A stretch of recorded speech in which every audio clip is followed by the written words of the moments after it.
Oh shit, we gotta do news. This week, popular dinosaur game ARK Survival Evolved was released on PS4. The $55 offering has arrived in the form of the Survivors Pack, which includes the base game and the Scorched Earth expansion that features new areas and dragons. Survival Evolved was initially blocked from releasing on the PS4 as it is still in development, but clearly Sony have loosened their stance on that front. Studio Wildcard have promised a constant stream of updates between now and when the complete version arrives in spring of next year. The dev have also kicked off a double XP Evolution event, which will extend until December 12th. The PS4 version includes exclusive content, including a bionic Giganotosaurus skin and the Manticore armor set. For those of you opening Google, the Giganotosaurus is indeed a real dinosaur, and it's thought to have been one of the largest theropods, although the incompleteness of its remains means they can't be sure if it was indeed the largest. Isn't that interesting? If you can't wait to see a group of plucky rebels steal some papers off the space desk of Australia's Ben Mendelsohn, Star Wars Battlefront's Rogue One Scarif DLC is available now. Now!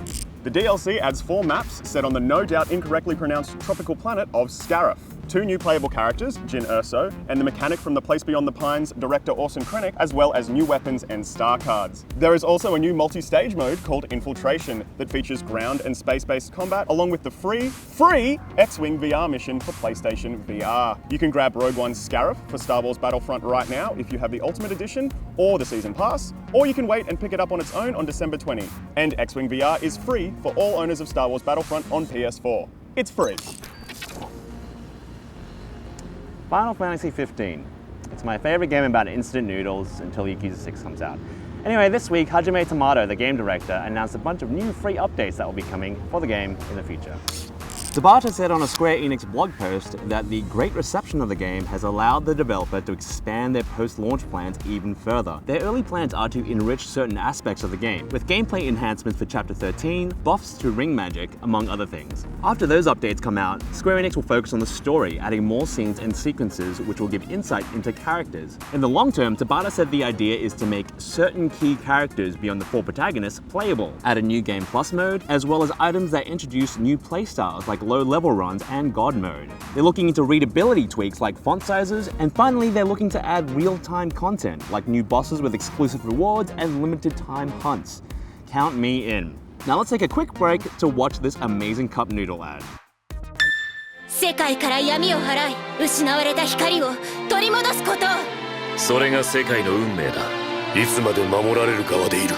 常に胸を張れ。カップヌードル15当たる。Doom's latest free update has arrived and it's making changes to multiplayer. You can now play against AI-controlled enemies. Unfortunately, the bots are currently only included in the Deathmatch and Team Deathmatch modes, and they're limited to the original slate of multiplayer maps.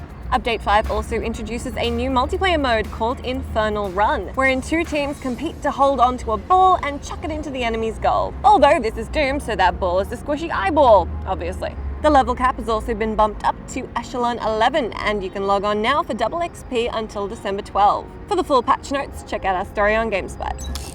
Speaking of patch notes, we're now going to read you the patch notes on Pokemon Go. Trainers will be able to transfer multiple Pokemon at a time to Professor Willow. To use this function, press and hold on a Pokemon. Pokemon type icons have been added to the Gym Battle approach and the Gym Battle screen. The total candy count for your buddy Pokemon has been added to the buddy information screen. The total kilometers a buddy has walked has been added to the information screen of each Pokemon that has ever been your buddy. And minor text fixes. This week on site, you can check out our coverage of The Last Guardian, see us tuck into cooperative multiplayer in Dead Rising 4, and enjoy the beautiful food of Final Fantasy 15 with us. So hungry. And that's all the stuff we wanted to tell you about this week, so thanks for sticking with us again. Have an awesome weekend, and I will see you on Monday.